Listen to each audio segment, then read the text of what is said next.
আসসালামু আলাইকুম friend follower viewers বেগুন খেয়ে আছেন আশা করি ভালো আছেন।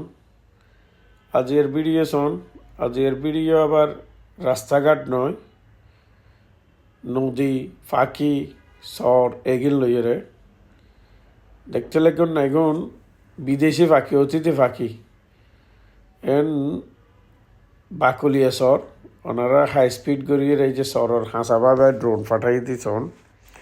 এটা বক আছে, হাঁসের মতো কিছু অতিথি পাখি আছে যে খুবই সুন্দর। এই যে ছোট দ্বীপের মাঝখানে একখান হাল আছে, এই হাল্লানত বিশেষ করে বেশি পাখি দেখা যায়। আর পাখিগুলো উড়িলে খুব সুন্দর লাগে, ডানা কালারফুল, পাখিও কালার।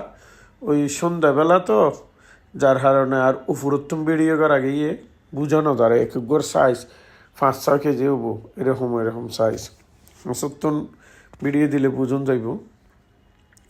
তো আর হাজার হাজার অতিথি পাখি নাকি হাজার হাজার মাইল দূরত্ব নেই আইয়ে শীতকালে।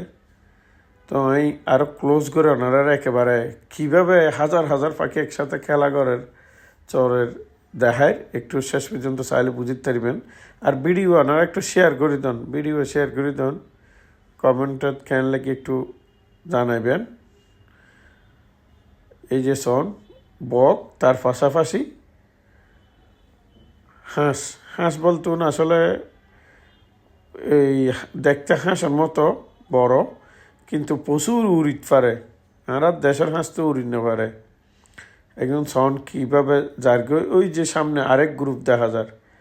আবার এর তো দূরে আরও বড় গ্রুপ আছে, ওনারা একটু পরে দেখবেন একেবারে প্রচুর একসাথে দেখিবেন। ওই যে সামনে আরও দূরে আরও দেখা যায়। এই নদী বোয়ালহালি চর হয়, কর্ণফুলী নদী আর কি, বাকুলিয়া বোয়ালহালি চর। তো ওই উপরোত্তম ভিডিও করে না কারণে ছোটো দেখা যায়।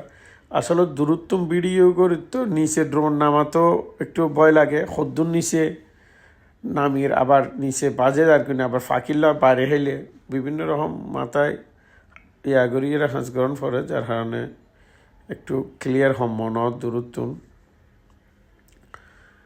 এই যে শোন এটার সামনে নিচে ওরে বেগুন দলে দলে যাকে পাখি দ্বীপের চাইরে পাশে আছে, এরকম মাঝখানেও কিছু আছে।